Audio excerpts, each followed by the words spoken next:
हो गया। हो गया।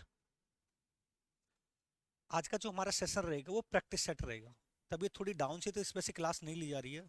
पर मैंने सोचा जो हमारा लास्ट ईयर असिस्टेंट प्रोफेसर का एग्जाम हुआ है, आप समझना, जो हमारा लास्ट असिस्टेंट प्रोफेसर का जो विज्ञापन संख्या 51 का जो एग्जाम हुआ है उसमें से कुछ क्वेश्चन मैं आपको कराऊंगा। यानी अगर हम बात करें एडवर्टाइजमेंट, जो हमारा 51 वाला जो हुआ था, उसमें जो सब्जेक्ट एजुकेशन का जो पेपर हुआ था उसमें किस तरीके से क्वेश्चन आ रहे थे असिस्टेंट प्रोफेसर में। जब आप नेट पास करने के बाद असिस्टेंट प्रोफेसर बनेंगे तो उन क्वेश्चनों को थोड़ा सा मैच कराने के लिए आया। ज्यादा क्वेश्चन नहीं लेके आया क्योंकि तबीयत डाउन सी थी, फिर भी क्लास लेना जरूरी था, तो मैंने सोचा थोड़ा क्वेश्चन आंसर आपको करा दें। यानी लास्ट ईयर जो असिस्टेंट प्रोफेसर का एग्जाम हुआ है, किस तरीके से असिस्टेंट प्रोफेसर के एग्जाम को पूछता है, क्वेश्चन किस तरीके से करते हैं, क्योंकि एक प्रैक्टिस सीरीज भी आपको लानी है। तो प्रैक्टिस सीरीज शायद ये 15 से पहले आ जाएगी आपके लिए, जो डेली एक प्रैक्टिस सेट में आपको कराऊंगा और क्वेश्चन करने का तरीका भी बताऊंगा, ठीक है। इसके हम थोड़ा सा देख रहे हैं कि किस तरीके से क्वेश्चन आते हैं, ठीक है, समझते हैं। पहला क्वेश्चन देखो, ये वाला क्वेश्चन उसने पूछा, समझते चलना आपको अच्छे तरीके से। क्वेश्चन उसने पूछा है कि निम्न में से क्या सहभागी प्रबंधन की पूर्व आवश्यकता नहीं है। देखो, प्रबंधन की बात कर रहा है वो, सबसे पहले हमें ये बात करनी है कि प्रबंधन क्या होता क्या है। तो आपको पता है मैनेजमेंट होता है। जब आपको ये वाली बात पता है कि जब स्कूल में जब प्रबंधन या मैनेजमेंट किया जाता है तो उस स्कूल को सही तरीके से चलाने के लिए एक मैनेजमेंट की आवश्यकता होती है। और ये जो क्वेश्चन मैं जो आपको करा रहा हूँ, असिस्टेंट प्रोफेसर जो 2021 में पेपर हुआ था, विज्ञापन संख्या 51 का एजुकेशन यानी शिक्षा शास्त्र में, उसने क्वेश्चन ये पूछा था कि निम्न में से क्या सहभागी प्रबंधन की पूर्व आवश्यकता नहीं, यानी एक स्कूल को सुचारू रूप से चलाने के लिए कौन सी आवश्यकता नहीं हो सकती, ये वाली समझना। पहला, उत्पादकता पर ध्यान न देना, पहला दिया। दूसरा, कर्मचारियों के विचारों में परिवर्तन करना। तीसरा, कर्मचारियों को शक्तियां प्रदान करने की इच्छा। और लास्ट में दिया है विभिन्न समूहों द्वारा अदा प्राप्ति है तो मानदंड रखना। अब उसने ये पूछा है कि निम्न में से क्या सहभागी प्रबंधन की आवश्यकता पूर्व आवश्यकता नहीं है। देखो समझना इसको, सहभागी जब हम प्रबंधन की बात करते हैं ना, देखो प्रबंधन का शाब्दिक अर्थ होता है शिक्षण कार्य को, शिक्षण कार्य की सुचारू रूप से व्यवस्था करना, व्यवस्था करना। समझना, मैं आपको ये वाली बात बता, अगर मैं आपको ये वाली बात बताऊं कि मान लीजिए अगर आपको मैनेजमेंट यानी अगर किसी कॉलेज का आपको सचिव बना दिया गया है, सचिव बना दिया गया, या आप पूर्ण रूप से किसी स्कूल के कार्य को संभालते हैं, यानी पूरा मैनेजमेंट आपको संभालना है, तो निम्न में कौन कौन से ऐसे कार्य होंगे जिनको आप करना चाहोगे, कौन कौन से ऐसे कार्य नहीं होंगे जिनको आप करना नहीं चाहोगे। ये वाली बात यहाँ पर वो कर रहा है। देखो, पहला उसने दिया उत्पादक पर ध्यान न देना, जबकि इसका राइट आंसर पूछ के रहा है वो नहीं पूछ रहा है, तो इसका राइट आंसर हमेशा ए हो जाएगा। क्योंकि मान लीजिए उत्पादक का मतलब क्या होता है, मान लीजिए हम अगर किसी स्कूल की बात कर रहे हैं तो रिजल्ट पे पूरी तरीके से हमें ध्यान देना है। यहाँ पर उत्पादकता का मतलब होता है रिजल्ट की बात कर रहा है। किसकी बात कर रहा है वो, रिजल्ट की बात कर रहा है, तो रिजल्ट पे ध्यान देना है। मान लीजिए अगर आप किसी स्कूल में आपको मैनेजर बना दिया या प्रिंसिपल बना दिया या खुद का अपना स्कूल है, अब आप स्कूल में अगर एडमिशन आप बच्चों के लेंगे तो जरूरी है सबसे पहला आपका ये होगा कि रिजल्ट आपका अच्छा से अच्छा रहे। जबकि ये कह रहा है दूसरा, विचारों में परिवर्तन करना। मान लीजिए आपने सचिव में या मैनेजमेंट आपने अगर मान लीजिए टीचर की भर्ती की है, समझना, आपने टीचर्स की भर्ती की है। अब उन टीचर्स की भर्ती करने के बाद आप समय समय पर, समझना ये वाली बात मैं आपको बता रहा हूं, समय समय पर अगर आप उन लोगों से मीटिंग करते हैं, मीटिंग करते हो और स्कूल को आगे ले जाने के बारे में चर्चा करते हो, और कहीं पर आपको ये लगता है कि यार ये बंदा थोड़ा सा इनके विचार सही नहीं हो रहे, तो आप उनके विचारों को भी परिवर्तन करेंगे। कर्मचारियों को शक्तियां प्रदान की जाती है, शक्तियां प्रदान कैसे की जाती है ये वाली बात भी आपको पता है। मान लीजिए अब उन्होंने ये वाली बात बोली, मान लीजिए सचिव जो है उन्होंने एक ये इस टीचर की भर्ती की और एक इस टीचर की भर्ती की और एक इस टीचर की भर्ती की और एक इस टीचर की भर्ती की, और इन सबको अपना अलग अलग कार्य बता दिया। अलग अलग कार्य बताने का मतलब आप समझ रहे हैं, कार्य बताना। तो आप इस वाली बात को समझने के उनको उनकी शक्तियां प्रदान कर दी कि भाई आपको ये काम करना। कभी कभी आपने देखा होगा वाइस प्रिंसिपल होता है जो प्रिंसिपल की गैर हाजिरी में भी प्रिंसिपल के कार्य कर सकता है, तो उनको ये करना। विभिन्न समूहों द्वारा आधा प्राप्ति तो मानदंड, कुछ अपने नियम कायदे कानून भी बनाए जाते हैं स्कूल के। ये वाली बात भी आपको बताओ कि स्कूल के नियम कायदे कानून होते हैं, यानी नियम और कानून भी होते हैं। अब नियम और कानून का मतलब क्या होता है कि मान लीजिए उन्होंने ये वाली बात बोली है कि मानदंड की बात बोली है कि कोई भी लेट नहीं आएगा,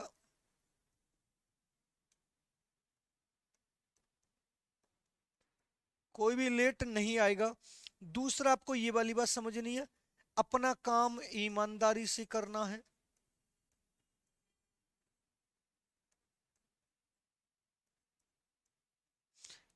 शिक्षण कार्य अच्छे से करना है। तो आपको ये वाली बात, प्रबंधन का मतलब क्या होता है, देखो ये वाली बात कर, which of the following is not pre requested of the participative management. Management की बात कर रहा है, आपको ये वाली बात, तो मैनेजमेंट ऐसा होना चाहिए जो एक विद्यालय को आगे ले जाए।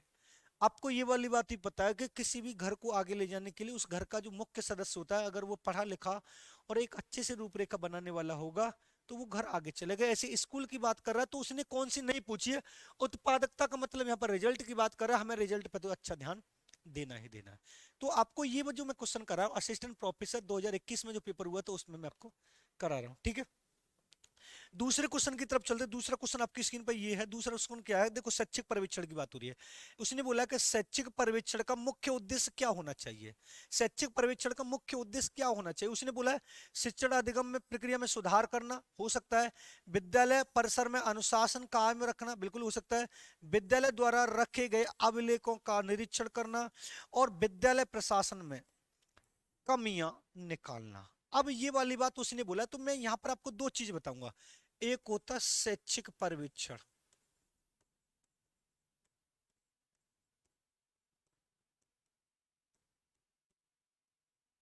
इसको हम सुपरविजन भी बोलते हैं। और सुपरविजन का मतलब होता है उच्च दृष्टि, समझना क्या होता है उच्च दृष्टि। अब मैं आपको ये वाली बात यहां पर समझाने की कोशिश कर रहा हूं कि पर्यवेक्षण जो होगा ये समझना, मैं बता क्या रहा हूं। एक तो विशिष्ट व्यक्ति द्वारा होगा,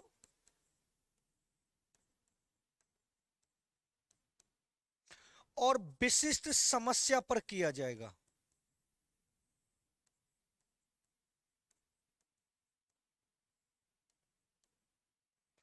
पर्यवेक्षण जब भी किया जाता है एक विशिष्ट व्यक्ति द्वारा किया जाता है, हर कोई नहीं कर सकता।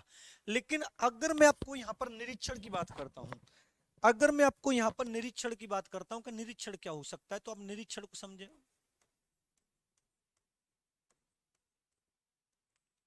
निरीक्षण को आपको ये वाली बात पता होनी चाहिए कि प्रत्येक व्यक्ति कर सकता है, तब आपको समझ में आएगा। प्रत्येक व्यक्ति कर सकता है।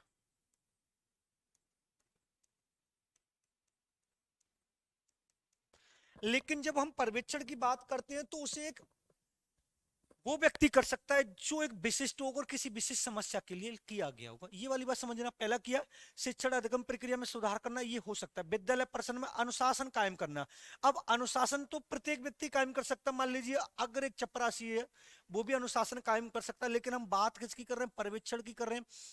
तीसरा विद्यालय द्वारा रखे गए अभिलेखों का निरीक्षण करना, भैया रिकॉर्ड को जानकारी करने के लिए नहीं लाया जाएगा पर्यवेक्षण को, पर्यवेक्षण तो किसी विशेष समस्या को ध्यान में रखकर लाया जाएगा। और विद्यालय प्रशासन में कमियां निकालना, ये तो हो नहीं सकता। तो हमारा राइट आंसर कौन सा होगा, पहला राइट आंसर होगा। कौन सा होगा, पहला राइट आंसर होगा। कि अगर मान लीजिए अगर आप शिक्षण प्रक्रिया की बात कर रहे हैं और देखो शैक्षिक पर्यवेक्षण की बात हो रही है, कमी कहां पर है। अगर मान लीजिए यहां पर ये वाली बात समझ में आती है कि जब शैक्षिक पर्यवेक्षण की बात हो रही है तो मान लीजिए जब हम विद्यालय में जाएंगे और विद्यालय का जो मुख्य कार्य होता है,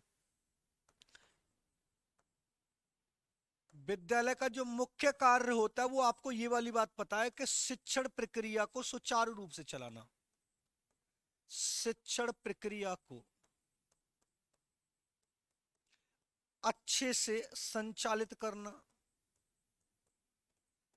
अब अच्छे से अगर शिक्षण प्रक्रिया संचालित नहीं होगी तो उस विद्यालय का मतलब ये क्या होगा, वो पर्यवेक्षण की बात इसी वजह से तो कर रहा है कि शैक्षिक पर्यवेक्षण कैसा होना चाहिए, तो आपको उसका मुख्य उद्देश्य होना चाहिए शिक्षण प्रगति में सुधार करना। अब आप ये कोई विद्यालय परिसर में अनुशासन कायम करना, तो इसको तो देखो, इस वाले ऑप्शन को तो टीचर भी कर सकता है, अनुशासन को तो। अब ये समझ लीजिए प्रधानाचार्य भी कर सकता है, और इसको ये समझ लीजिए चपरासी भी कर सकता है, इसको ये समझ लीजिए सचिव या मैनेजमेंट भी कर सकता है, हर कोई कर सकता है अनुशासन। अब विद्यालय द्वारा रखे गए अभिलेखों का निरीक्षण करना। अब अभिलेखों का निरीक्षण करने के लिए ये समझ लीजिए कभी कभी कोई व्यक्ति आ सकता है, कोई व्यक्ति कभी कभी आ सकता है। कि मान लीजिए अगर नेक का आपने नाम सुना होगा, नेक जो मैंने आपको पढ़ाई है, इसकी स्थापना 1994 में हुई है, ये आपके डॉक्यूमेंट दे सकती है। और विद्यालय की प्रशासन में कमियां निकालना, कमी तो कमी हमें निकालनी नहीं है, तो वो पर्यवेक्षण का मुख्य उद्देश्य पूछ रहा है, तो आपको बता रहा है शिक्षण अधिगम प्रक्रिया में सुधार करना। क्लियर है, ये आपको थोड़ा समझ में आना चाहिए। निरीक्षण को मैंने आपको बताया प्रत्येक व्यक्ति कर सकते हो, सामान्य रूप से होता है, लेकिन शैक्षिक जो पर्यवेक्षण होता है किसी विशिष्ट व्यक्ति द्वारा किसी विशेष समस्या पर किया जाता है।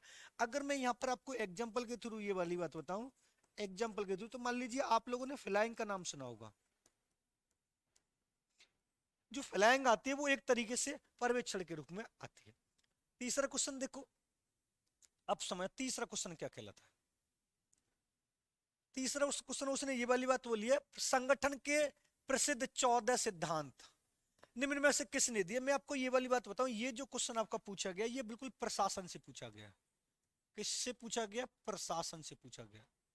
अब ये प्रशासन के सिद्धांत हैं कि प्रशासन के 14 सिद्धांत या संगठन के 14 सिद्धांत किसने बताए, तो एफ टेलर इसका पहला ऑप्शन है, हेनरी फेयोल है, मैक्स बेयर है, और एल्टन मेयो। और यहां से समझ ले रहे, इन चारों से एक क्वेश्चन आपको अब की बार नेट में मिल सकता है।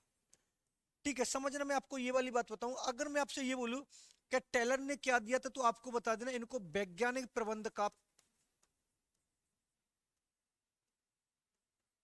वैज्ञानिक प्रबंध का पिता कहा जाता है। तो आपसे पूछे अगर टेलर का क्या है, तो आपको बता दें वैज्ञानिक प्रबंध का पिता कहा जाता है।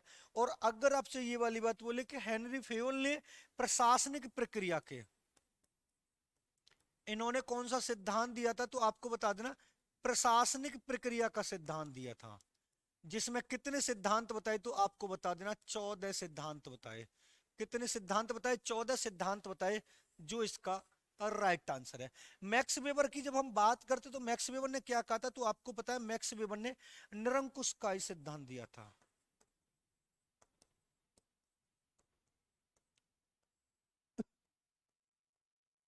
अगर आपसे ये वाली बात पूछे कि निरंकुशवादी सिद्धांत किसने दिया है, तो आप बता देना मैक्स वेबर ने निरंकुशवादी सिद्धांत दिया।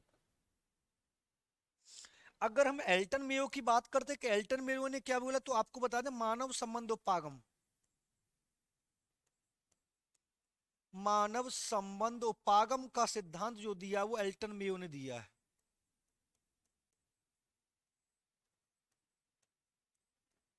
मानव संबंध उपागम का जो सिद्धांत दिया वो किसने दिया, एल्टन मेयो ने दिया है। तो ये आपको समझना है कि अगर मान लीजिए टेलर की बात करता है, तो टेलर ने कौन सा सिद्धांत दिया, तो आपको बता देना वैज्ञानिक प्रबंध का सिद्धांत दिया है। हेनरी फेयोल ने प्रशासनिक प्रक्रिया का जो 14 सिद्धांत बताया उनका कौन सा सिद्धांत दिया, ये दिया। मैक्स वेबर ने कौन सा सिद्धांत दिया, तो आपको बता निरंकुशवादी सिद्धांत दिया। और एल्टन मेयो ने जो दिया मानव संबंध उपागम के जनक माने जाते हैं। ये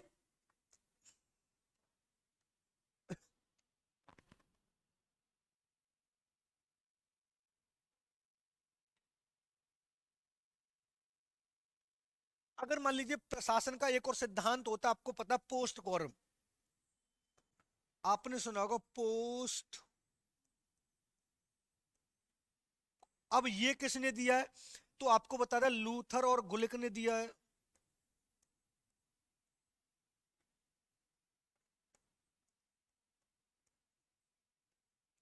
अगर यहां पर और भी पूछ सकता है कि मान लीजिए नेतृत्व का यानी गुणमूलक का सिद्धांत किसने दिया है, तो आप वो भी बता सकते हैं गुणमूलक का सिद्धांत। तो ये किसने दिया, तो आपको बता देना स्टो गार्डन ने दिया है। किसने दिया, स्टो गार्डन ने दिया है। एक और पूछ सकता है त्रिआयामी सिद्धांत, ये प्रशासन के चलने में आपको बताऊं, जिसको हम 3D के नाम से भी जानते, तो आपको बता देना विलियम जे रेडिन,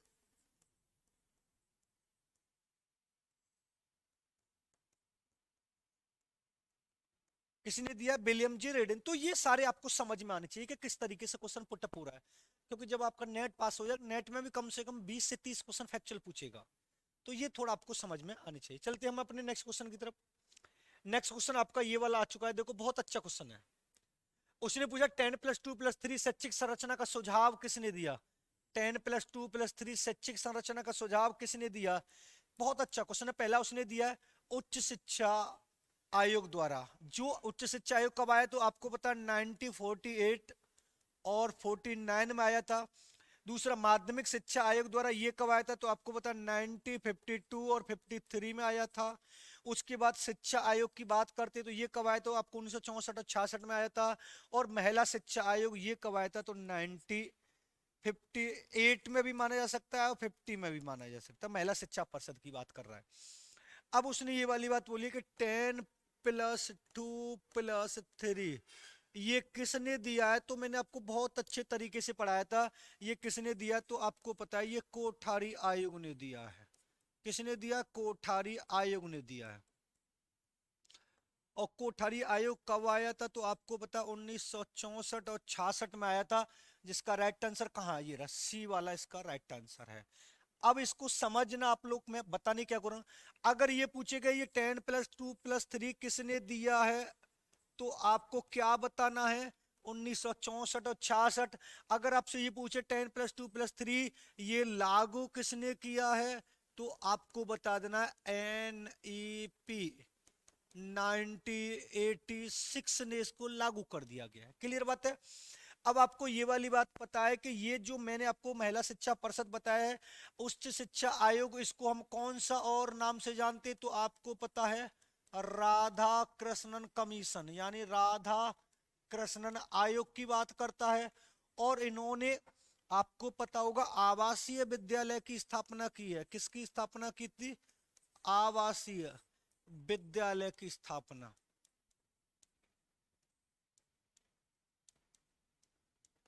उसके बाद इन्होंने एक स्वतंत्र भारत में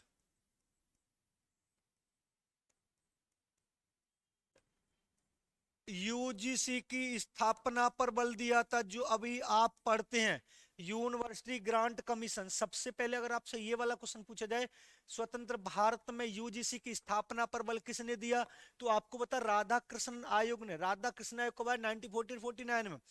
आवासीय विद्यालय की स्थापना किसने की, तो आपको ये बता देते हैं। लेकिन अगर हम इसकी बात करते हैं मुदालियर आयोग को, इसका दूसरा नाम क्या होता है? तो आपको पता है मुदालियर आयोग है।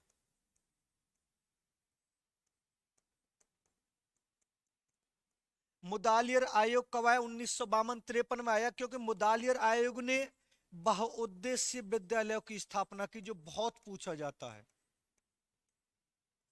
बहुउद्देश्य विद्यालय की स्थापना पर बल किसने दिया? तो आपको बता देना मुदालियर आयोग ने। और राधा कृष्ण राय ने ग्रामीण विश्वविद्यालय की भी स्थापना की थी, ये भी आप नोट डाउन कर लेना। ग्रामीण विश्वविद्यालय की स्थापना किसने की? तो आपको बता देना है किसने की है? राधा कृष्णन आयोग ने।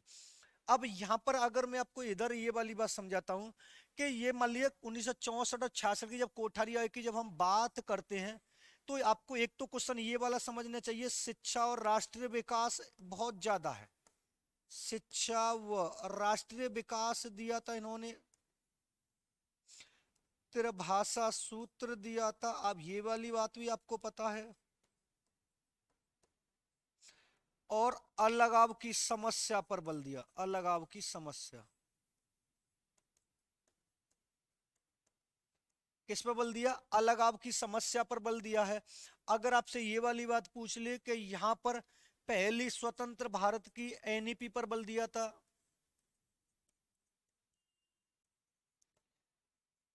प्रथम एनईपी जो आपको पता होगा कब स्थापित की गई थी, तो आपको पता 1968 में। जिसके जनक कौन है? तो आपको मैंने अच्छे तरीके से बताया था, इंदिरा गांधी।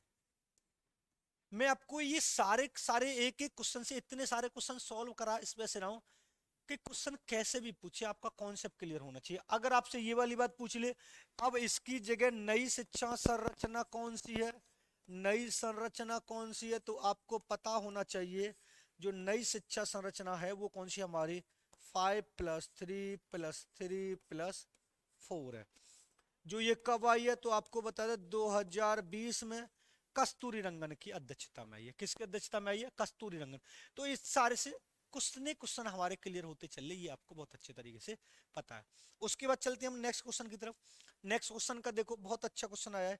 ये क्वेश्चन इसने पूछा है प्रबंधन का आधुनिक उपागम, प्रबंधन का आधुनिक उपागम किस पर ध्यान केंद्रित करता है। यानी वो मैनेजमेंट की बात हो रही है, यानी अग्र प्रबंधन का आधुनिक वर्तमान किस पर बल देता है, तो आपको पहला ऑप्शन दिया संगठनात्मक अनुपालन पर, संगठनात्मक चिंता पर, संगठनात्मक समृद्धि पर और प्रबंधन के पर्यवेक्षण पर। कौन सा राइट आंसर हो सकता है कि वहां पर प्रबंधन की बात। तो मान लीजिए अगर आपको मैनेजर बना दिया जाता है, अगर आपको किसी स्कूल का मैनेजर बना दिया जाता है तो उस स्कूल में जितने भी कर्मचारी होंगे, जितने भी कर्मचारी होंगे, जितने भी कर्मचारी होंगे उन सबका जो समय सारणी निर्धारित कौन करेगा, तो आप कहेंगे सर मैनेजर करेगा। समय सारणी कौन बनाएगा, तो आपको बता सर मैनेजर बनाएगा। अब उस समय सारणी को फॉलो कितने लोग करेंगे, तो आपको पता है सर जितने भी उसमें कर्मचारी होंगे। तो संगठनात्मक अल्पानल हमारा पहला राइट आंसर है ही है। क्योंकि आपको यहां पर यह समझना है कि जब किसी भी संस्था को सुचारू रूप से चलाया जाता है तो उसमें एक लीडर होता है जिसको हम नेतृत्व या मैनेजर या प्रिंसिपल बोलते हैं। अब मान लीजिए इस स्कूल के जितने भी समय सारणी या जितने भी कार्यभार या जो कुछ भी अनुशासन उन्होंने बनाया है वो प्रत्येक उस व्यक्ति को मानना पड़ेगा जो उस स्कूल में कार्यरत है, स्कूल में कार्यरत है। अब ये इसकी बात को मानेंगे तो आपको पता है फॉलो करेंगे, और जब फॉलो करेंगे तो वो अनुपालन पर बल देंगे। प्रबंधन की बात आराम से आपको समझ में, जब भी प्रबंधन की बात हो तो आप अपने ऊपर अप्लाई करके रखना कि मान लीजिए मैं किसी स्कूल का प्रिंसिपल हूं तो मुझे उस स्कूल को आगे ले जाने के लिए क्या क्या कार्य करना है, ये वाली बात आपको समझ में आनी चाहिए। क्लियर है? नेक्स्ट क्वेश्चन की तरफ चलते हैं। नेक्स्ट नेक्स्ट क्वेश्चन ये है, निम्नलिखित में से कौन सा अप्राचलिक यानी नॉन पैरामेट्रिक परीक्षण की बात कर रहा है। निम्नलिखित में से कौन सा नॉन पैरामेट्रिक परीक्षण की बात कर रहा है। अब यहां पर मैं आपको बहुत अच्छे तरीके से बताऊंगा। देखो पहला उसने दिया काई स्क्वायर, दूसरा उसने टी टेस्ट, तीसरा उसने दिया एफ परीक्षण और उसके बाद दिया एनकोवा। ये तो होता ही नहीं कभी, ये वाला परीक्षण कभी होता नहीं। सबसे पहले आपके दिमाग में ये वाली बात होनी चाहिए कि परीक्षण कितने प्रकार का होता है, समझना।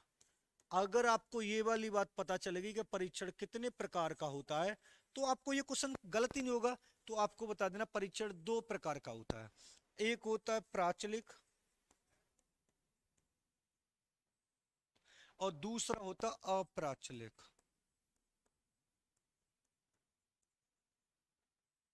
ठीक है।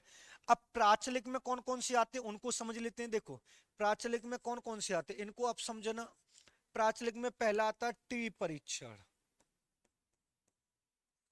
दूसरा आता है जेड परीक्षण, तीसरा जो आता है एफ परीक्षण जिसको हम अनोवा परीक्षण भी बोलते हैं, जिसको हम क्या बोलते हैं अनोवा परीक्षण भी बोलते हैं। मान लीजिए अप्राचलिक की जब हम बात करते हैं अप्राचलिक में कौन कौन से आते हैं समझ लें। तो इसमें कौन कौन से आते हैं, इसमें आता है काई वर्ग परीक्षण जिसको हम एक्स स्क्वायर के नाम से भी जानते हैं। उसके बाद आपको बताना मध्यांक परीक्षण, उसके बाद आपको बताना साइन रैंक परीक्षण,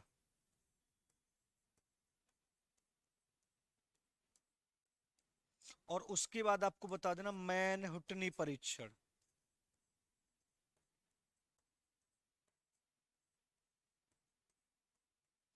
अब आपसे पूछा कौन सा नॉन पैरामेट्रिक की बात कर रहा है, तो देखो टी, जेड और एफ ये पैरामेट्रिक है, ये पैरामेट्रिक है, ये पैरामेट्रिक है।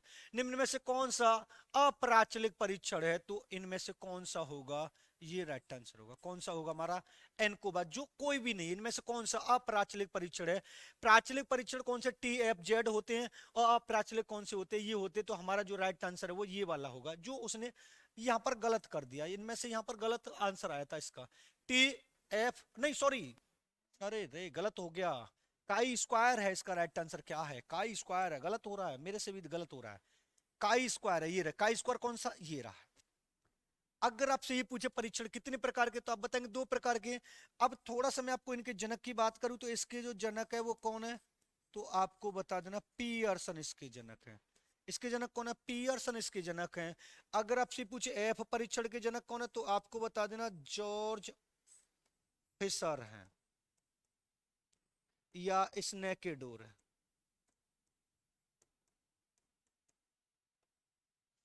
अगर टी परीक्षण के जनक की बात करें, तो आपको बता देना मैकाल है। और एक क्वेश्चन आपसे पूछा जा सकता है कि अच्छे परीक्षण की कौन सी विशेषता नहीं होती, तो आपको ये बता देना कौन से अच्छे परीक्षण की विशेषता नहीं होती।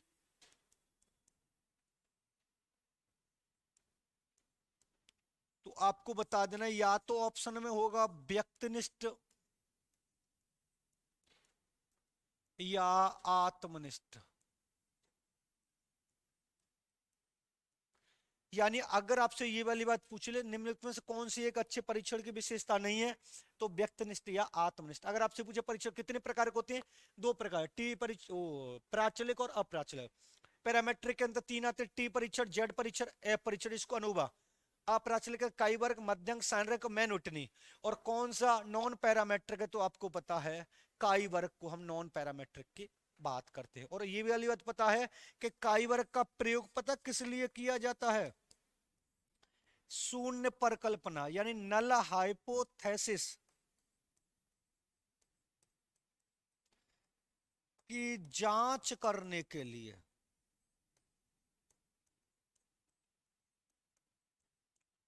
नल हाइपो यानी शून्य परिकल्पना की जांच करने के लिए काइवर्ग परीक्षण का प्रयोग किया जाता है। अगर आपसे ये पूछे टी परीक्षण का प्रयोग किया जाता है दो मध्यमानों के अंतर की सार्थकता जानने के लिए, भी क्वेश्चन पूछा जा सकता है। मैं लिख दे रहा हूं, नहीं तो फिर आप गलत मत कर लेना। अगर आपसे पूछे टी परीक्षण का प्रयोग किस लिए किया जाता है, तो आप बताना दो मध्यमान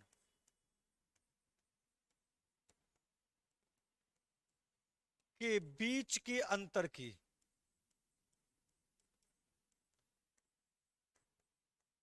सार्थकता जानने के लिए।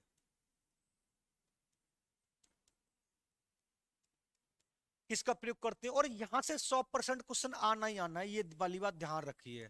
अब की बार जो आप नेट दे रहे, तो अब की बार क्वेश्चन आना है, ये वाली बात आप ध्यान रखिए। क्लियर है, चलते हैं हम अपने नेक्स्ट क्वेश्चन की तरफ। नेक्स्ट क्वेश्चन ये वाला है।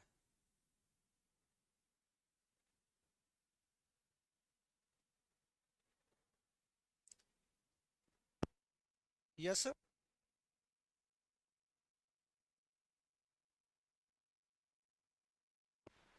ये थोड़ा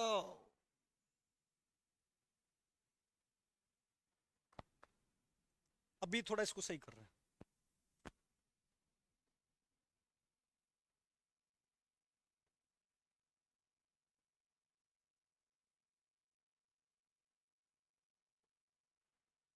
अभी इसको, ये कौन सा क्वेश्चन है, परीक्षण की विश्वसनीयता का संबंध किससे होता है, तो अभी इसको थोड़ा करना, ये कैसे।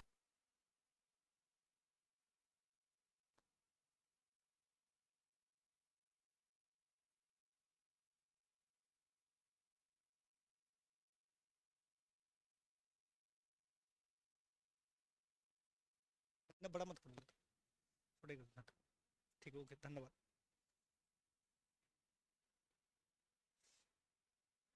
देखो, अब ये वाला क्वेश्चन थोड़ा समझिए आप। इसने पूछा कि परीक्षण की विश्वसनीयता का संबंध किससे होता है। सबसे पहली बात तो मैं आपको ये वाली बात बता दूं कि आपको दो चीजें याद रखनी है, कि एक होता है हमारा विश्वसनीयता,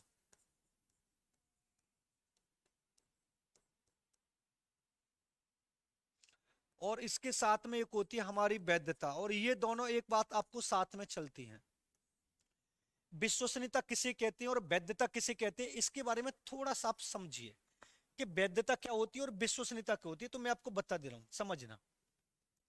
पहले आप वैधता समझिए कि मान लीजिए वैधता का मतलब होता है शिक्षा के उद्देश्यों से,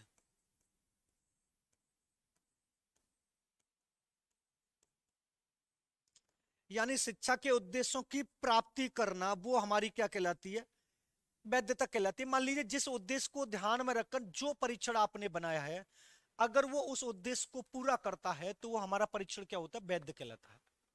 मान लीजिए जिस उद्देश्य को ध्यान में रखकर आपने जो टेस्ट बनाया है वो उस उद्देश्य को पूरा करे तो वो वैधता कहलाता है। लेकिन जब विश्वसनीयता की बात होगी तो सिर्फ आपको ये वाली बात ध्यान रखना कि जो हमारा रिजल्ट आएगा वो हमेशा समान रहेगा, सदैव समान रहेगा, ये वाली बात आप समझना।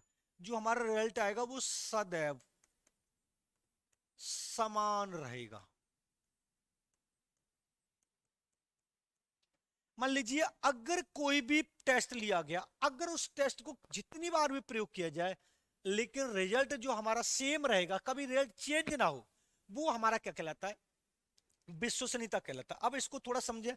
एक और चीज और आपको समझनी है कि पहले क्वेश्चन को समझ लेते हैं। परीक्षण की विश्वसनीयता का दृष्टिकोण, मैंने आपको कहा था रिजल्ट की बात करें हम, देख लेना। परीक्षणों को दृष्टिकोण से होता है, बिल्कुल नहीं।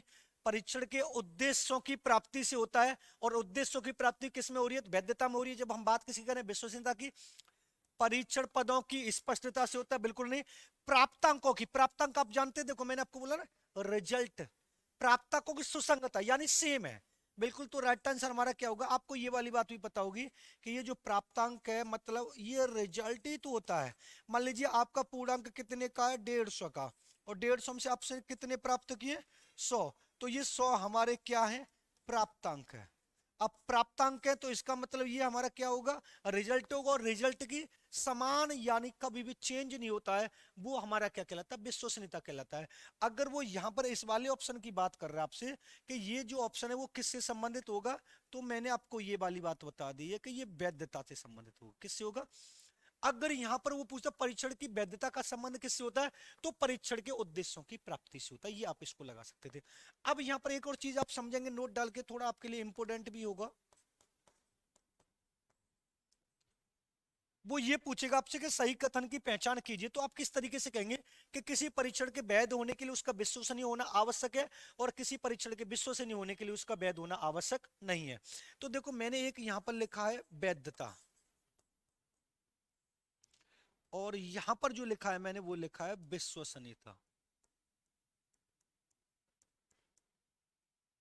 समझना, अगर मैं आपसे ये वाली बात बोलता हूं किसी परीक्षण के वैध होने के लिए उसका विश्वसनीय होना आवश्यक है, तो आप बताएंगे जी हाँ।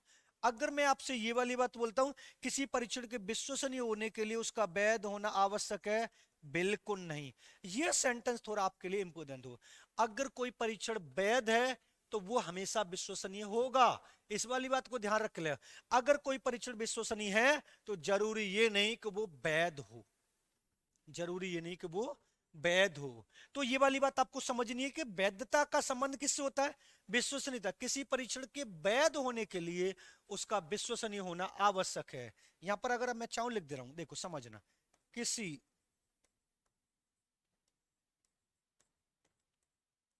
परीक्षण के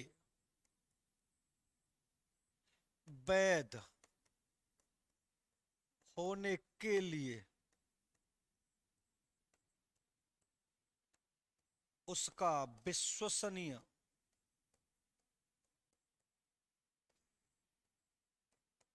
होना आवश्यक है। ये वाली बात मिलेगी, लेकिन किसी परीक्षण के विश्वसनीय होने के लिए उसका वैध होना आवश्यक। अगर कहीं पर उद्देश्यों की बात हो रही है, अगर कहीं पर इन उद्देश्यों की बात हो रही है तो हमें किसका संबंध करना है, अगर किसी पर परिणाम की बात हो रही है, यहां पर सिर्फ परिणाम की बात होगी, मैं पहले ही बता दे रहा हूं। अगर परिणाम का दूसरा नाम उन्होंने यहां पर सिर्फ प्राप्तांक लिख दिया है, बात एक ही है, तो विश्वसनीयता की बात होगी। अब यहां पर आपसे यह भी पूछ सकता है कि विश्वसनीयता की विधि भी चार होती है। अगर मैं उसकी विश्वसनीयता की विधियों की बात करूं, कितनी विधियां होती हैं, तो आप इनको समझ सकते हैं। इसकी चार विधियां होती हैं। कितनी होती है, चार। पहली होती है परीक्षण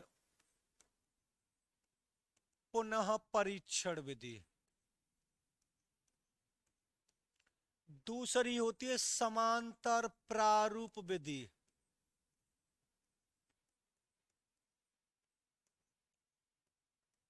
तीसरी होती है अर्ध विच्छेदन विधि।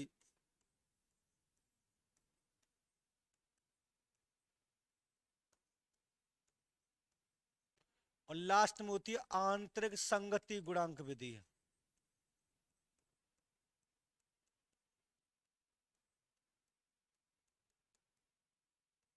ये किसकी विधियां तो आपको बता देना है ये है।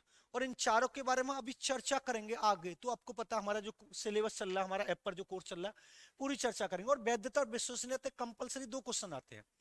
एक तो ऐसे क्वेश्चन पूछ लेगा कि उद्देश्य से संबंधित कौन है या परिणाम से संबंधित कौन है, तो आप थोड़ा सा समझते चलिए, ठीक है।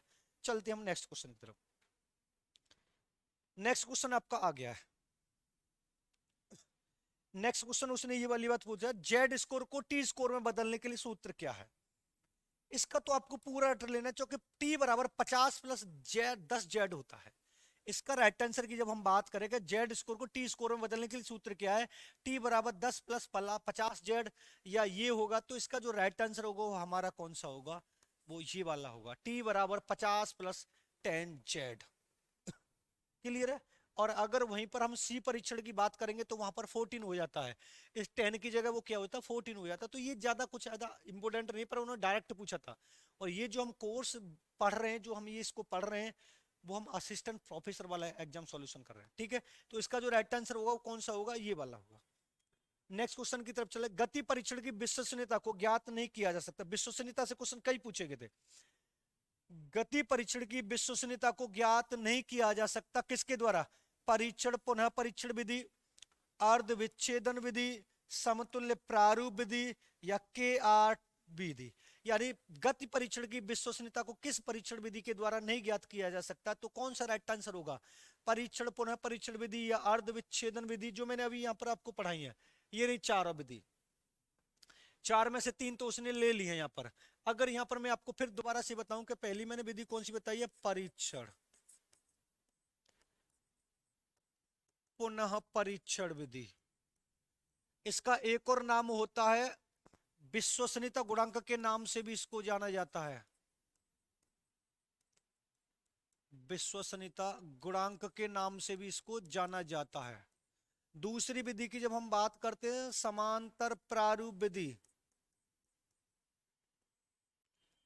समांतर प्रारूप विधि, तो इसको तुल्यता गुणांक के नाम से भी जाना जाता है। ये वाली बात भी आप समझिएगा, तुल्यता गुणांक।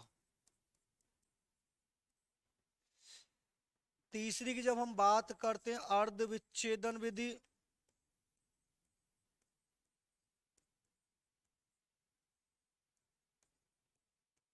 तो इसको हम आंतरिक संगति गुणांक के नाम से भी जानते हैं।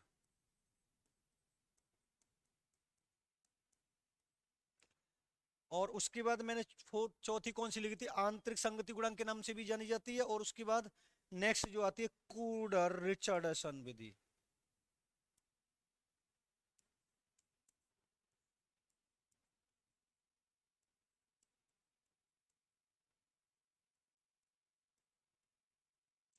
इसको भी हम आंतरिक संगति के गुणांक से नाम, तो कौन सी परिचय गति विश्वसनीयता ज्ञात नहीं किया था, तो आपको बता देना है अर्ध विच्छेदन विधि के द्वारा। अब ये मैंने आपको बताया क्योंकि यहां से क्वेश्चन पुटअप भी हुआ है। परीक्षण पुनः परीक्षण विधि को किस के नाम से जाना जाता है, विश्वसनीयता। समांतर प्रारूप विधि को किस नाम से जाना जाता है, तुल्यता। अर्ध विच्छेदन विधि को ये वाला, और कूडर रिचर्डसन विधि को इसके भी। अगर आपसे पूछे कितनी विधियां हैं, तो आपको बता देना चार विधियां हैं। कितनी विधियां, चार विधि। और जब भी विश्वसनीयता की बात होगी तो परिणाम सेम की बात होगी। किसकी बात होगी, रिजल्ट सेम की बात होगी। नेक्स्ट क्वेश्चन, निम्नलिखित में से कौन सा सूक्ष्म शिक्षण का पद नहीं है। माइक्रो टीचिंग की बात हो रही है। माइक्रो टीचिंग से नेट में भी क्वेश्चन पूछा जाता है, निम्नलिखित में से कौन सा सूक्ष्म शिक्षण का पद नहीं है। ये एक तरह से चक्कर की बात कर रहा है। देख लेते चक्कर, देखो क्या हो सकता है। अरे इसका राइट आंसर यहां पर आ गया है,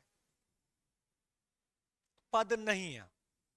यहां पर उन्होंने, अच्छा ये आंसर आ गया इसका, ये थोड़ा सा दिखाई देगा आपको, बी है। ये आपको दिखाई देगा, थोड़ा सा उसको क्रॉप नहीं कर पाया। थोड़ा माइक्रो टीचिंग के हम डायग्राम को समझते हैं। डायग्राम क्या होता है इसका,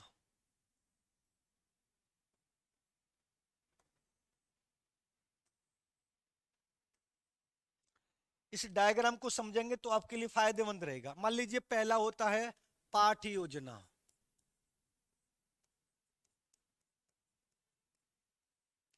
दूसरा होता है हमारा शिक्षण, तीसरा होता है हमारा पृष्ठपोषण, उसके बाद होता है पुनः पाठ योजना,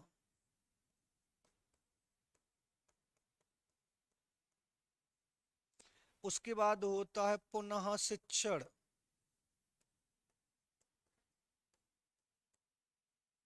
और फिर उसके बाद होता है पुनः फीडबैक, जो पृष्ठपोषण बोला जाता है। अगर हम इसको समझें तो ये कैसे चलता है।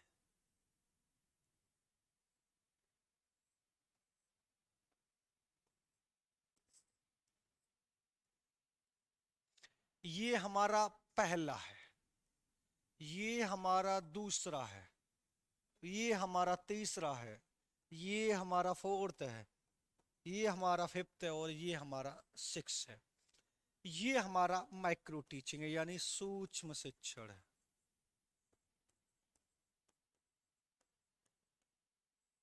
सूक्ष्म शिक्षण चक्र, इसको समझना। देखो मूल्यांकन यहाँ पर कहीं नहीं लिखा हुआ है इसमें, तो आपको समझ में आ रहा होगा। लेकिन अगर मैं आप लोगों से ये वाली बात बोलूं कि माइक्रो टीचिंग की जब हम बात कर रहे हैं कि सूक्ष्म शिक्षण का समय कितना होता है, अगर आपसे ये वाली बात बोल सकता है वो कि सूक्ष्म शिक्षण का समय कितना होता है, तो अगर वो आपसे पूछता अमेरिका में कितना समय है, तो आपको बता देना 45 मिनट। अगर वो आपसे पूछता है भारत में इसका समय कितना है, तो आपको बता देना है 36 मिनट। समझ रहे ना मैं बताने की कोशिश क्या कर रहा हूं। अगर वो आपसे ये वाली बात पूछता है कि सूक्ष्म शिक्षण के जनक कौन है,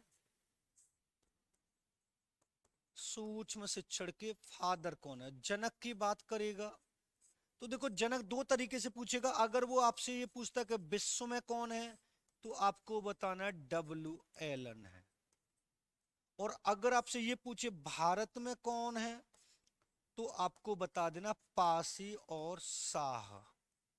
और ऐसा नहीं ये क्वेश्चन पूछा ना गया हो, पिछली बार भी पूछा गया था, और उससे पहले जो वो हुआ था यूजीसी नेट जो 23 में, उसमें भी पूछा गया है। अब कौन सा पूछा गया उसको समझिए। उसने ये पूछा था कि सूक्ष्म शिक्षण चक्र का अंतिम पद कौन सा। अब देखो समझना, वो यहां से ये वाली बात करेगा इस चक्र की जब हम बात करते हैं, तो मान लीजिए उसने पूछा कि चक्र का प्रथम पद, प्रथम पद की जब हम बात करते हैं तो आपको क्या बताना प्रथम पद, तो आपको बता देना पाठ योजना। अगर वो पूछता अंतिम पद कौन सा है, कि अंतिम पद पूछा गया था, देख लेना, तो आपको बता देना पुनः फीडबैक, यानी पुनः पृष्ठपोषण।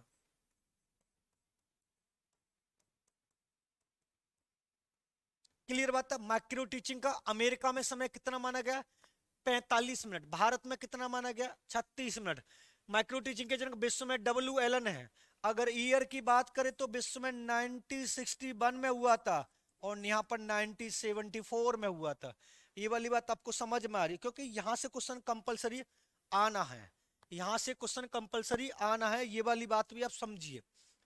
अब मान लीजिए उसने ये वाली बात बोल दी आपसे कि भारत में इसको कौन सा शिक्षण माना जाता है या विश्व में, तो आपको भारत में माना जाता है वास्तविक शिक्षण। भारत में कौन सा शिक्षण माना जाता है, तो आपको बता देना वास्तविक शिक्षण माना जाता है। और अगर विश्व की बात करें तो आपको बता देना अवास्तविक शिक्षण माना जाता है। कौन सा माना जाता है, अवास्तविक शिक्षण माना जाता है। यहां से क्वेश्चन कई बार पुटअप हुआ है, ये चक्र को आप ढंग से पढ़ लीजिएगा। पिछला लास्ट ईयर असिस्टेंट प्रोफेसर में पूछा गया है, और 2023 में जो नेट का पेपर हुआ उसमें यह पूछा गया माइक्रो टीचिंग चक्र का प्रथम और अंतिम पद कौन सा है, तो पुनः फीडबैक की बात करा। प्रथम पद की बात करें तो आप पाठ योजना बता देना। प्रथम पद की बात करें क्या, पाठ योजना। अंतिम पद की बात करें तो आपको बता पुनः फीडबैक। बाकी ये पूरा मैंने आपको बता दिया। चलते हम अपने नेक्स्ट क्वेश्चन की तरफ। ये रहा, मूक की फुल फॉर्म पूछी गई है। ये मूक की फुल फॉर्म का मतलब क्या हो सकता है, मूक क्या है हमारा, समझिए। मूक की फुल फॉर्म क्या हो सकती है, अगर आपसे ये वाली बात पूछेगा मूक किससे संबंधित है, तो आपको बता देना दूरस्थ शिक्षा से संबंधित। किससे संबंधित है, दूरस्थ शिक्षा से। और दूरस्थ शिक्षा का एक और नाम है अनौपचारिक, सॉरी निरौपचारिक शिक्षा। एक और नाम क्या होता है, निरौपचारिक शिक्षा।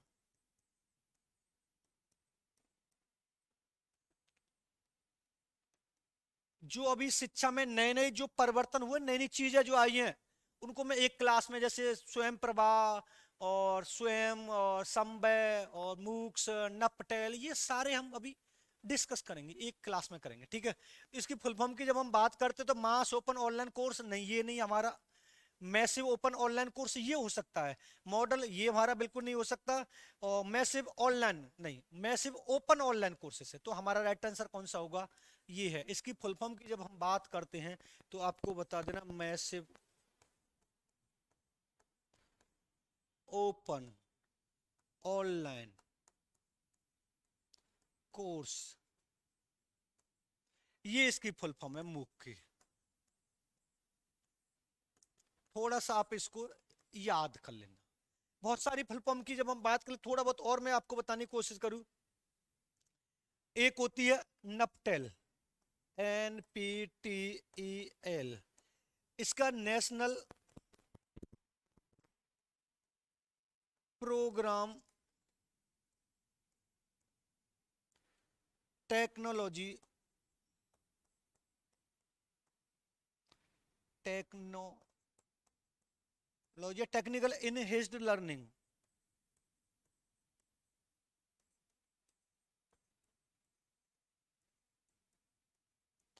तो ये बहुत सारी हैं, एक आपने पढ़ा होगा स्वयं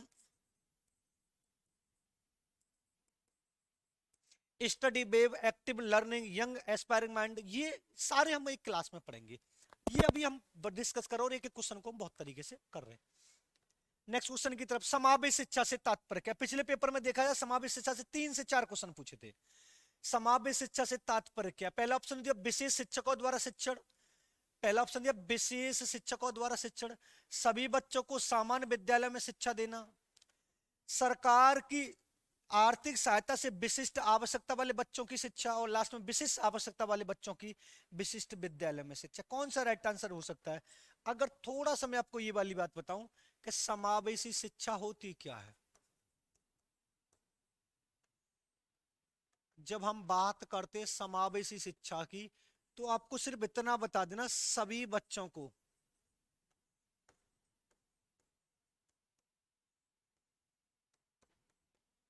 एक साथ पढ़ाना, चाहे वो बालक विकलांग हो या कैसा भी हो। अगर हम इसके दशक की बात करें, समय की बात करें, तो 90, 70 और 80 का दशक इसका माना जाता है शुरुआत का, प्रारंभ का। अगर हम बात करें इसका भारत में लागू कब हुई थी, तो आपको बता देना भारत में ये लागू 2004 में हो गई थी।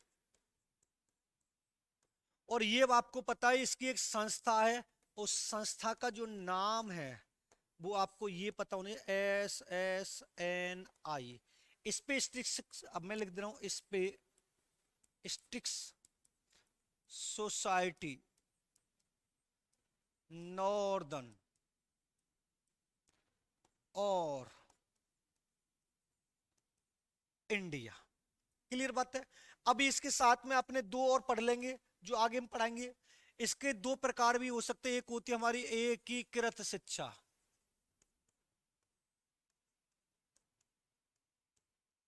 इसका समय 1978 से लेकर 2004।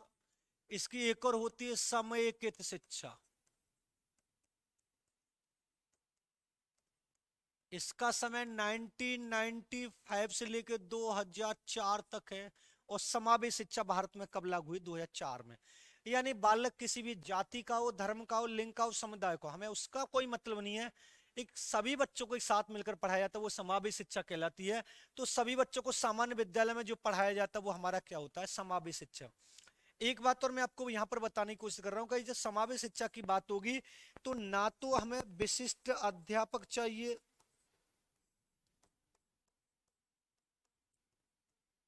ना आपको विशिष्ट विद्यालय चाहिए,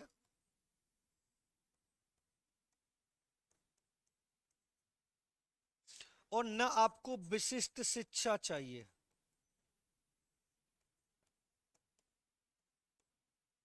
ये कभी भी आपको समावेशी शिक्षा के अंतर्गत नहीं लगाना, क्योंकि सामान्य बच्चों के साथ सभी बच्चों को पढ़ाना वो हमारा समावेशी शिक्षा कहलाता है। इसमें हम RPWD पढ़ेंगे, मतलब राइट पर्सन विद डिसेबिलिटी पढ़ेंगे, एक हम SSA पढ़ेंगे, सर्व शिक्षा अभियान पढ़ेंगे, विकलांगता कितने प्रकार की, ये सारी सब चीजें हम पढ़ेंगे, डिस्कस करेंगे।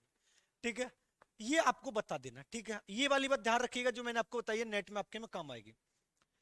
निम्न में से कौन विशिष्ट शिक्षा से संबंधित नहीं है? अभी जो हम बात कर रहे थे वही वाली बात कर रहे थे कि जो समावेश शिक्षा की बात करें, कौन सी विशेष शिक्षा से संबंधित नहीं है, विशिष्ट शिक्षा से संबंधित नहीं है।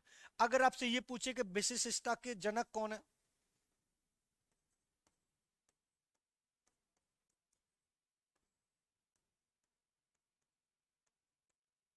अगर आपसे ये पूछे विशिष्ट शिक्षा के जनक कौन है, तो आपको बताना सैमुअल क्रिक है। सैमुअल क्रिक है, और ये पूछा भी गया है।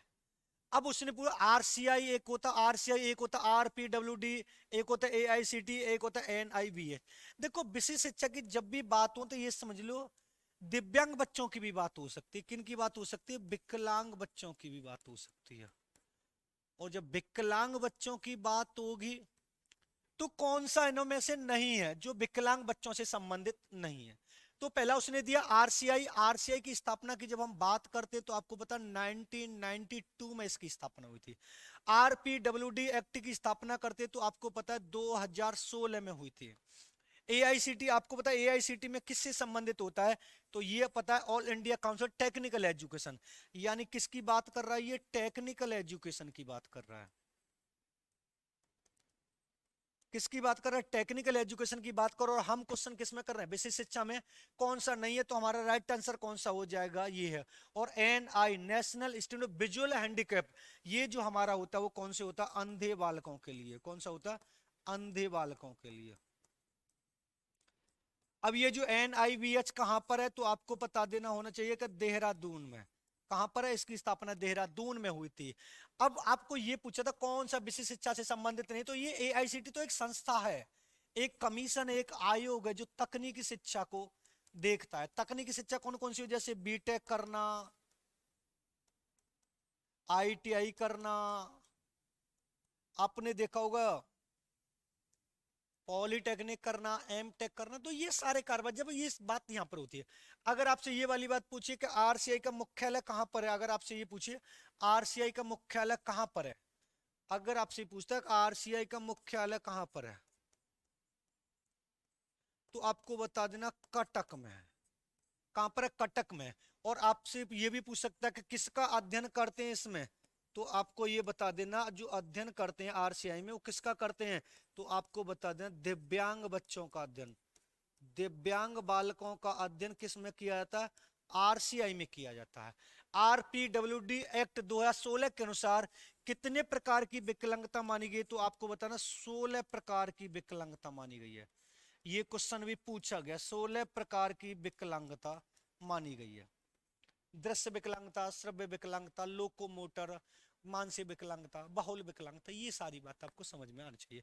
NIVH यानी नेशनल इंस्टीट्यूट विजुअल हैंडीकैप जो है अंधे बालकों के लिए जो संस्थान खोला गया है वो कहां पर खोला गया है? देहरादून में। विशिष्ट शिक्षा कहां पर, इसके जनक कौन है? सैमुअल क्रिक। भारत में विशिष्ट शिक्षा की शुरुआत सर्वप्रथम अगर आपसे ये वाली बात पूछ ले कब हुई है, तो आपको बता देना जब विशिष्ट शिक्षा की जो कक्षा, जो क्लास जो स्टार्ट हुई थी वो 1922 में हुई थी। कब हुई थी? 1922 में हुई। तो आप इसको समझिए थोड़ा, क्या कहना चाह रहे हैं क्या नहीं कहना चाह रहे हैं। क्लियर है?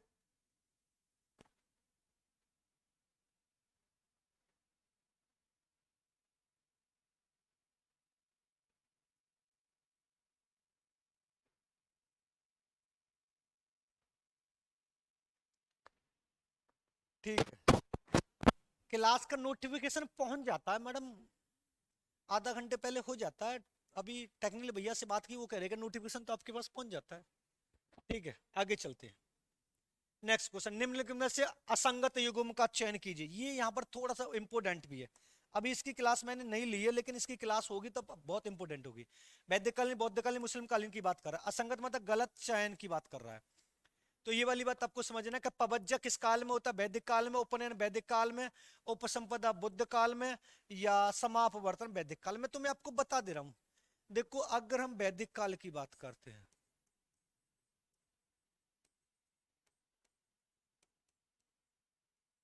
तो वैदिक काल में दो संस्कार होते हैं। एक होता है उपनयन,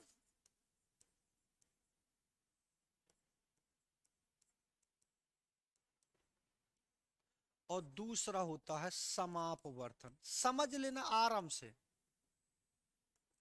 समापवर्तन संस्कार होता है। अगर हम बात करें बौद्ध काल की,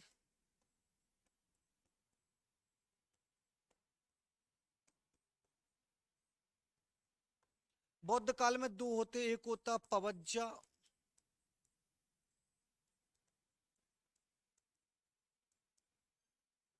और एक होता समापवर्तन संस्कार।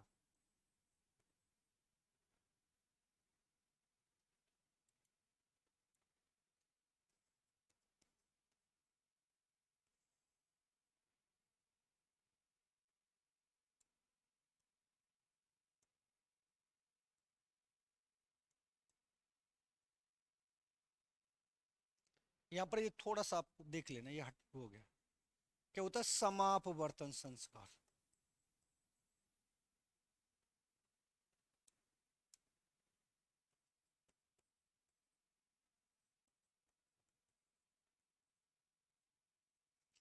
एक और आपको पता होना चाहिए, एक और जो होता है वो हमारा क्या होता है?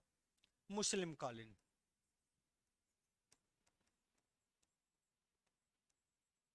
तो मुस्लिम काल में आपको पता है बिस्मिल्लाह रस्म होता है।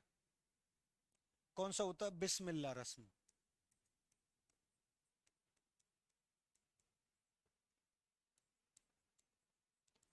अब उसने पूछा कौन सा गलत है, तो पवज्जा वैदिक काल में असंगत चयन कीजिए।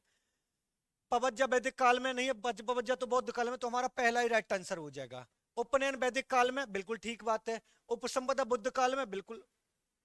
अरे ये समापवर्तन लिख गया, ये उपसंपदा है।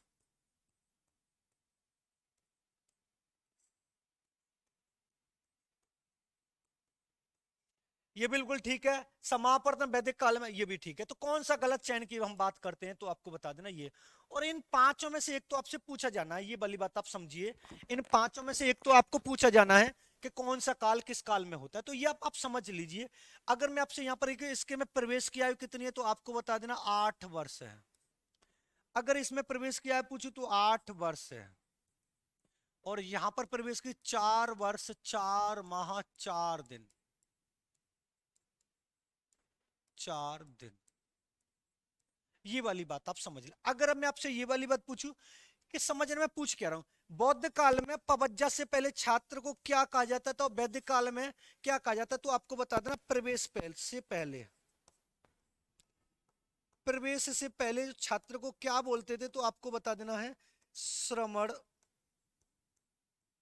सामनेर, और नव शिष्य कहा जाता था। अगर वैदिक काल की बात करूं तो वैदिक काल में क्या कहा जाता था, तो आपको बता देना प्रवेश से पहले। प्रवेश से पहले छात्र को क्या कहते थे, तो आपको बता देना शूद्र कहा जाता था। क्या कहा जाता था? शूद्र कहा जाता था। और इनको आप ढंग से पढ़ लेना तो आपके लिए अच्छा साबित हो।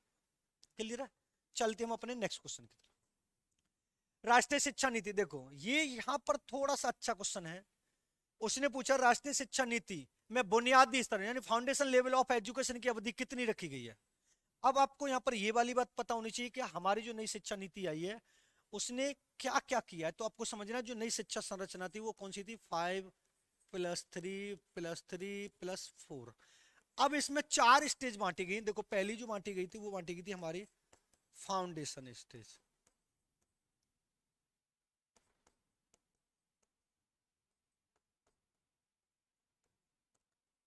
जिसको किससे हुआ था, इससे। दूसरी जो बांटी गई थी वो बांटी गई प्रीपरेटरी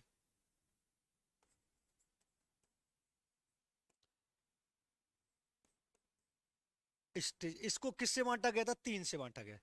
फिर उसके बाद उसने बांटी थी मिडिल स्टेज, इसको किससे बांटा गया, 3 से। फिर उसके बाद उसने बांटी सेकेंडरी स्टेज,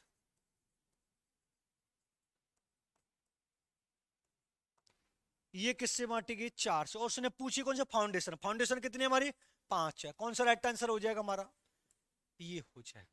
और आपसे ये पूछे ये 5+3+3+4 किसकी जगह आई थी, तो आपको पता है ये 10+2+3 की जगह इसको लाया गया था। कब लाया गया था, 2020 में।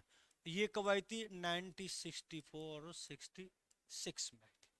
तो ये समझ नहीं है, क्योंकि लास्ट ईयर एनईपी 2020 से बहुत सारे क्वेश्चन पूछे गए थे, यूजीसी नेट में और असिस्टेंट प्रोफेसर में भी पूछे गए थे।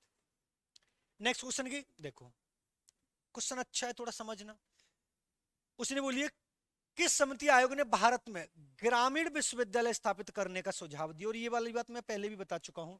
ग्रामीण विश्वविद्यालय की बात पहला राधा कृष्णन आयोग की बात करते हैं, दूसरा मुदालियर आयोग की बात करें, कोठारी आयोग की बात करें, यशपाल समिति की बात करें। तो जो ग्रामीण विश्वविद्यालय स्थापित की बात करें, देखो ये जो आई थी वो कब आई थी, तो आपको बता दें 2009 में आई थी। और इन्होंने बस्ते का भार कम किया था।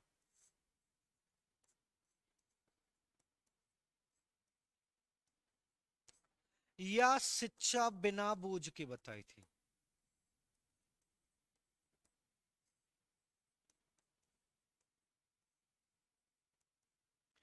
कोठारी आयोग की जब हम बात करते हैं, तो मैंने आपको कोठारी आयोग की जब बात करी थी, तो ये समझ लीजिए इन्होंने एक तो शिक्षा व राष्ट्रीय विकास की बात की है,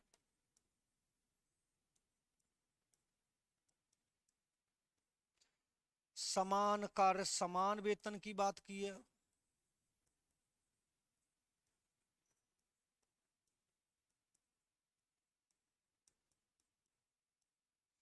उसके बाद अलगाव को दूर किया, अलगाव की समस्या,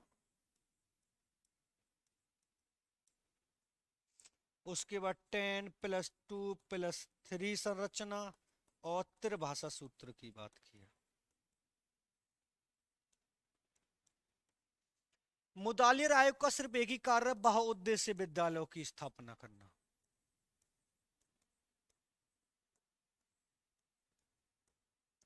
लेकिन अगर ग्रामीण विश्वविद्यालयों की स्थापना की तो आपको क्या बताना है, राधा कृष्ण आयोग बताना। क्या बताना है, राधा कृष्ण आयोग बताना है।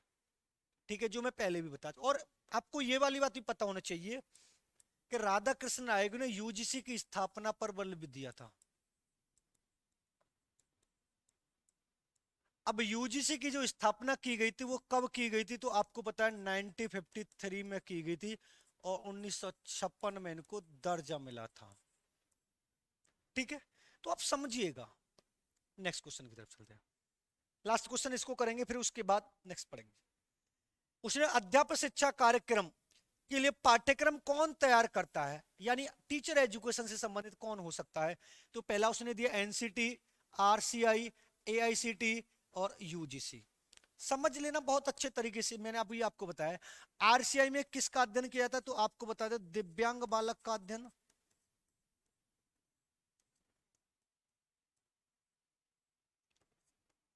दिव्यांग बालक से संबंधित है, ये वाली बात आपको पता है। यूजीसी उच्च शिक्षा से संबंधित है। एआईसीटी तकनीकी शिक्षा से संबंधित है। समझने ना आप,